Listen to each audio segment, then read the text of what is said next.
अब आ जाती है बात रेशनल नंबर की।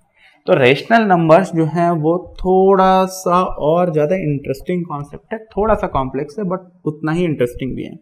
रेशनल नंबर्स का मतलब क्या होता है? तो रेशनल नंबर्स इसको क्यों बोलते हैं, इसके दो तरह के बिलीफ्स हैं या दो तरह की कहानियां हैं, एलिजेंट्स हैं कि रेशनल क्यों बोला जाता है इनको। अब रेशनल बोलने वाली बात है, एक तो बोलते हैं कि भाई देखो रेशनल जो है उसकी स्पेलिंग क्या है, RATIO से बनती है, तो इसको बोल देते हैं रेशियो। दूसरा होता है रेशनल का मतलब क्या होता है कि एक होता है रेशनल आदमी, एक होता है इरेशनल आदमी। तो रेशनल जो है वो रीजनेबल आदमी है, वो सोचता विचारता है, लॉजिकल है रिलेटिवली थोड़ा सा, हालांकि लॉजिक में और रेशनैलिटी में और लॉजिक में थोड़ा सा डिफरेंस है, बट अभी के लिए हम मान लेते हैं कि कुछ सेंस बन रहा है जिस चीज का, वो रेशनल है। यहां पर आ जाती है बात रेशियो की, ठीक है। अब हम लोग एक पुराना हम लोगों ने कॉन्सेप्ट पढ़ा हुआ है, उस कॉन्सेप्ट पर हम लोग चलते हैं और मैं उसी के माध्यम से आपको बताऊंगा कि मैं एग्जैक्टली क्या कहना चाह रहा हूं। ये हमारे पास एक लाइन है, ठीक। इसी को अगर हम बोलते हैं कि ये नंबर लाइन है, इसकी जो स्टार्टिंग है, ओरिजिन है, वो 0 है, फिर इसमें 1 आता है, 2, 3, 4, 5 और ऐसे चलती चली जाती है। ऐसे ही अपोजिट डायरेक्शन में -1, -2, -3, -4, -5 और इधर भी ये बढ़ती चली जाती है। लाइन जो कोई भी लाइन होती है वो दोनों ही डायरेक्शंस में, देखिए इस तरफ भी और इस तरफ भी इन्फिनिटी तक जा सकती है, ओके, इन्फिनिटी तक। अब मैं जो बताना चाह रहा हूं उसको बहुत ही ध्यान से समझिएगा, बहुत सिंपल है। हम लोगों ने सबसे पहले नेचुरल नंबर का जो सेट बनाया था उसमें 1 से स्टार्टिंग की थी, 1 2 3 4 5, ये तो किया था 1 2 3 4 5। फिर हमने इसमें 0 को इंक्लूड कर दिया था, तो हमारा बन गया था होल नंबर्स का सेट। फिर हम इसमें नेगेटिव को भी ऐड करना स्टार्ट कर दिया था, तो हमारा बन गया था इंटीजर्स का सेट। कौन से नेगेटिव्स? जो ये नंबर्स लिखे हुए थे इन्हीं का नेगेटिव्स, जो नेचुरल नंबर्स थे उन्हीं का नेगेटिव भी इंक्लूड कर दिया था, तब हमारा बन गया था इंटीजर्स। अब जो बात आती है कि भाई ये तो जो भी लाइन है उसमें हम लोगों ने कुछ ही तो पॉइंट्स ये सब अभी तक पिक किए हैं। 1 से 2 के बीच में भी तो ये बहुत सारे पॉइंट्स हैं, इनका क्या? 0 से 1 के बीच में तो ये इतने सारे पॉइंट्स हैं, इनका क्या? ये कौन से नंबर्स हैं? ऐसे ही 0 से आप -1 के बीच में जाएंगे तो ये भी तो बहुत सारे नंबर्स हैं। 0 से -1 आप अचानक से थोड़ी पहुंच जाएंगे। मान लीजिए कि 0 है जहां पर, वहां पर मेरा घर है, ठीक है, ये मेरा घर बना हुआ है, मेरी ड्राइंग तो बहुत ही खराब है। और 4th जहां पर ये 4 लिखा हुआ है, ये जो पॉइंट है यहां पर मेरा ऑफिस है, ठीक है। अब ये ऑफिस मुझे भी नहीं समझ में आ रहा है, एनीवेज, तो ये मान लीजिए मेरा ऑफिस है और ये मेरा है घर।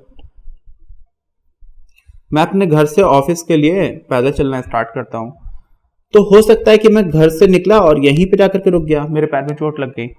या हो सकता है कि मैं निकला और थोड़ा सा आगे जाकर के कहीं पर बीच में कहीं पर रुका। ऐसा तो नहीं होगा कि मैं 0 से चलूंगा और सीधा 1 किलोमीटर पर जाकर के रुकूंगा, ठीक है। अगर ये 4 किलोमीटर की डिस्टेंस मान लीजिए, इसका जो स्केल है वो किलोमीटर्स में मान लीजिए, तो ये 4 किलोमीटर की डिस्टेंस हो गई। तो ऐसी इनफाइनाइट पॉसिबिलिटीज हैं जहां पे जाकर के मैं रुक सकता हूं। आप सोचेंगे इनफाइनाइट तो आपके स्टेप्स भी नहीं लेनी पड़ेंगी, तो आप इनफाइनाइट कैसे मान रहे हो? इनफाइनाइट का मतलब है कि बहुत बड़ा नंबर। मान लीजिए कि मेरी जगह कोई चींटी है जिसको मेरे घर से मेरे ऑफिस जाना है, तो हो सकता है कि वो थोड़ा सा चल पाई और किसी के पैर के नीचे बेचारी आ गई और उसकी डेथ हो गई। तो हो सकता है कि वो 0 से चलना स्टार्ट किया था और एकदम जरा से चल पाई थी, वहां पे जाकर के उसकी डेथ हो गई। और हो सकता है कि वो बहुत ज्यादा बस्ती बचाती एकदम ऑफिस के पास पहुंच गई थी और बस ऑफिस के अंदर घुसने वाली थी कि उससे जस्ट पहले उसकी डेथ हो गई। तो अब चींटी के जितने भी स्टेप्स होंगे वो बहुत बड़ा नंबर होगा। कितने सारे स्टेप्स में चींटी मेरे घर से मेरे ऑफिस तक पहुंच पाएगी। तो ये चींटी का जो एग्जांपल है वो सिर्फ ये बताने की कोशिश कर रहा हूं कि 0 से 4 तक आप जाएंगे ना, तो ऐसा नहीं होगा कि आपको सिर्फ एक पॉइंट मिल गया सीधा। बहुत सारे ऐसे पॉइंट्स होंगे जिनको आपको क्रॉस करना ही पड़ेगा 1 तक पहुंचने के लिए। तो ये पॉइंट्स क्या हैं, इनको ढूंढने की कोशिश की गई कि ये एग्जैक्टली हैं क्या। अब देखिए, अब इसी में हम लोग थोड़ा सा इसको सिंप्लीफाई करके जूम इन करके देखते हैं। ये लाइन है मान लीजिए, और इस लाइन में अभी हम लोगों ने ये मान लिया कि ये जो है मेरा सेंटर में ये है 0 और ये है 1, ठीक है। तो इसके जो सेंटर में आएगा वो 0 और 1 के एकदम बीच का पॉइंट होगा और वो हो जाएगा हाफ, राइट। 0 और हाफ के बीच का जो पॉइंट है ये आ जाएगा 1/4। ऐसे 0 और 1/4 के जो सेंटर का पॉइंट होगा वो क्या हो जाएगा 1/8, राइट। तो ये जितने भी पॉइंट्स हैं जो 0 से 1 के बीच में आ रहे हैं, ये नेचुरल नंबर्स नहीं है। हमें काउंटिंग में कभी बचपन में ऐसे नहीं सिखाया गया कि 0 आएगा, फिर 1/8 आएगा, फिर 1/4 आएगा, फिर 1/2 आएगा, फिर 1 आएगा, ऐसा तो कुछ था नहीं। हमें सीधे सिखाया गया कि 1 से आप स्टार्ट कर रहे हो, राइट। ये जो नंबर्स आए हैं, जब हमने नंबर लाइन का कॉन्सेप्ट देखा तो हमने कहा कि भाई 0 से 1 के बीच में आप डायरेक्टली तो पहुंच नहीं सकते हो, जो रियलिटी है, जो रियल लाइफ है। तो वहां पर आप कैसे पहुंच रहे हो, वहां पर आप बहुत सारे नंबर से होते हुए पहुंच रहे हो। जब 0 से आप 1 तक जा रहे हो तो आपको कहीं ना कहीं 1/8 से होकर के ही जाना पड़ेगा, फिर 1/4 से, फिर 1/2 से, फिर आप 1 तक पहुंचेंगे। और उसमें भी आगे बहुत सारे नंबर्स आएंगे, जैसे 3/4 भी आ जाएगा, यहाँ पे 5/6 भी आ जाएगा, ठीक है।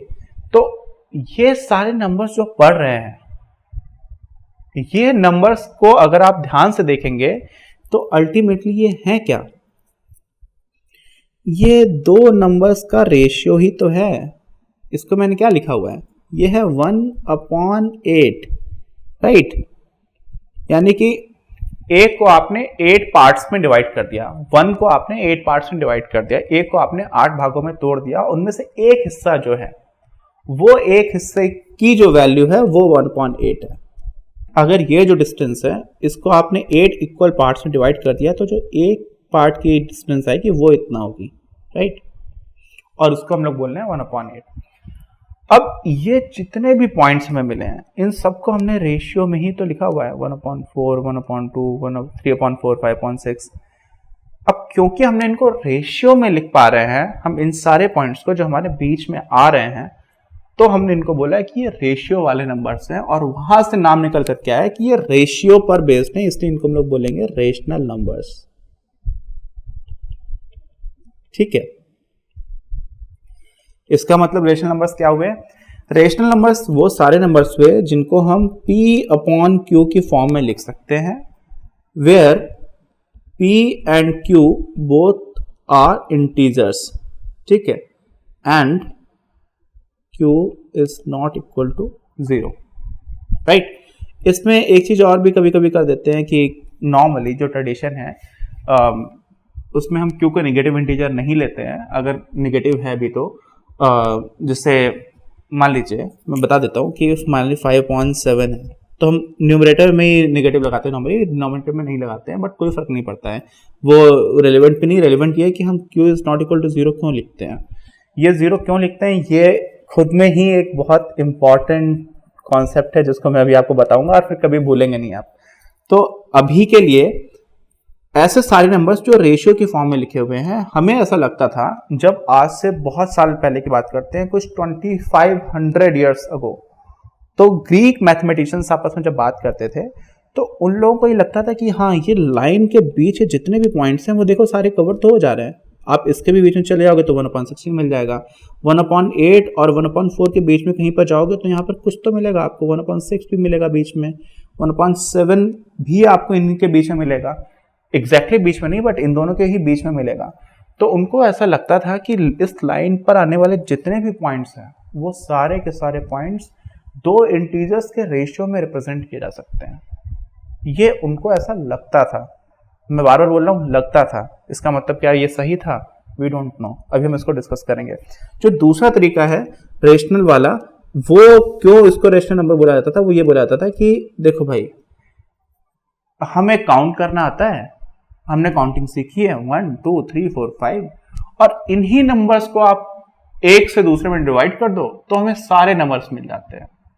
और ये बात एक तरह से थोड़ी सी रेशनल साउंड करती थी, लेकिन हुआ क्या, हुआ ये कि कुछ ऐसे नंबर्स मिलना स्टार्ट हो गए जिन नंबर्स को हम लोगों ने समझ ही नहीं पाया कि ये तो हम कभी भी P अपॉन Q की फॉर्म में लिख ही नहीं पा रहे हैं। जैसे एक नंबर होता है पाई, ठीक है, कुछ लोग बोलेंगे कि पाई की वैल्यू क्या होती है 3.14, कुछ लोग बोलेंगे पाई की वैल्यू होती है नहीं सर 22/7 होती है।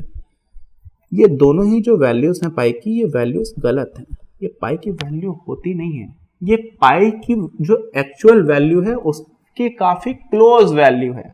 ये पाई की एक्चुअल वैल्यू के लिए एक अप्रोक्सीमेशन है जो हम यूज करते आ रहे हैं, जो हमारी बुक्स में दे दिया जाता है। ये एक्चुअल वैल्यू नहीं है। एग्जैक्टली पाई होता क्या है? पाई ये होता है कि कोई भी एक सर्कल है, ठीक है, ये सर्कल मेरी ड्राइंग अच्छी नहीं है, सॉरी, बट आप काम चला लीजिएगा इससे। तो जो भी एक सर्कल है उसकी एक सरकमफ्रेंस है। अब सरकमफ्रेंस क्या हुई, आपने मान लीजिए यहाँ से बनाना स्टार्ट किया था तो इसी पॉइंट से बनाते चले गए, उसके बाद से जब पूरा घूम करके जैसे ही इस पॉइंट पर वापस पहुंचे यहाँ पर, तो ये आपकी सरकमफ्रेंस कंप्लीट हो गई। साथ में इसी सर्कल का एक डायमीटर भी है। डायमीटर क्या है? ये डायमीटर हो गया, ये आपका सेंटर है, ठीक है। तो आपके पास सेंटर भी है, डायमीटर हो गया, और ये आपकी सरकमफ्रेंस हो गई। तो अब इस सरकमफ्रेंस को बनाने के लिए आपको कुछ मान लीजिए तार की जरूरत पड़ी। एक वायर है जिससे आपने सर्कल बनाया, तो उस वायर की कुछ तो लेंथ होगी ना। इसी को आप जब ऐसे खोल के रख देंगे, यहाँ पर आपने एक जगह से पकड़ लिया, यहाँ से पकड़ा और इसको आपने खोलना स्टार्ट कर दिया, तो कैसा हो जाएगा? तो सर्कल की कुछ ऐसी लेंथ निकल करके आएगी, ये जो सरकमफ्रेंस है। और दूसरा ये तो डायमीटर है, तो डायमीटर तो अभी भी लगभग इतना ही बड़ा रहेगा। देखिए जितना बड़ा ये डायमीटर है उतना ही बड़ा नीचे, मान लिया कि ये लेंथ और ये वाली जो लेंथ है वो बराबर है, लेकिन सरकमफ्रेंस की लेंथ तो ये है, ठीक।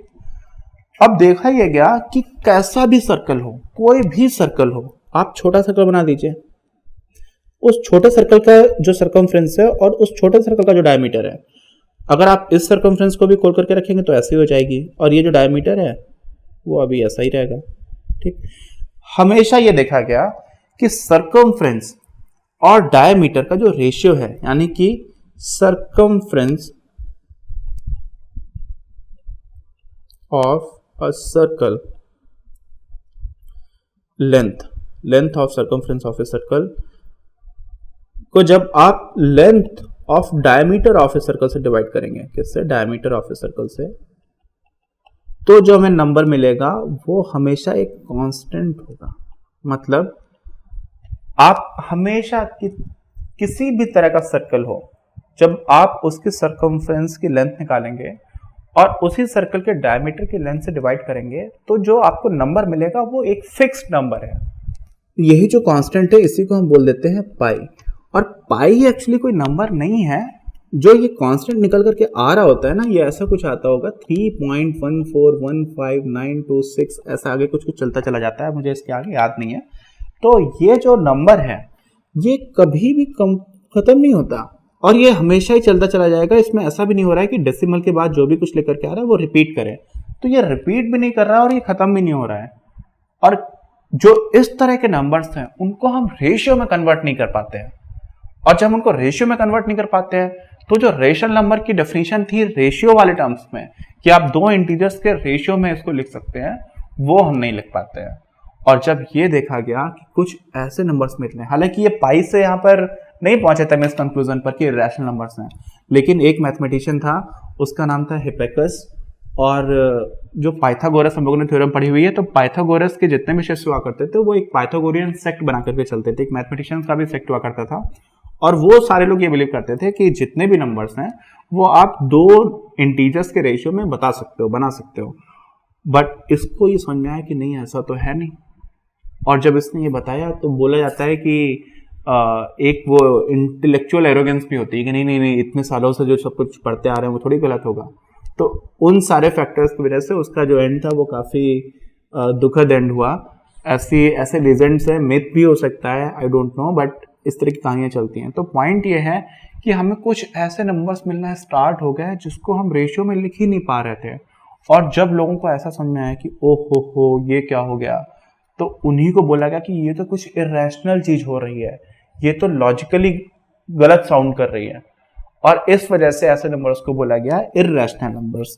तो इर्रेशनल नंबर्स मैं आपको थोड़ा पहले ही बता देता हूँ, हालांकि इस लेसन प्लान में आगे बताया जाना था, लेकिन जो स्टोरी है वो इस तरह से बन गई कि मैं आपको पहले बता देता हूँ। तो इर्रेशनल नंबर्स क्या हैं? ऐसे नंबर्स जिनको हम P/Q की फॉर्म में नहीं लिखा जा सकता है, और यहाँ पर Q is not equal to 0 वाली जो बात है वो भी हम डिस्कस कर लेंगे जब रेशनल नंबर्स की बात करते हैं। तो अभी आप थोड़ी देर के लिए इर्रेशनल को समझ लीजिए, ठीक। If you like the video, please share it with your friends, give this video a thumbs up, subscribe to your own channel Apni Class, and do not forget to press the bell icon. Thank you very much. Have a nice day.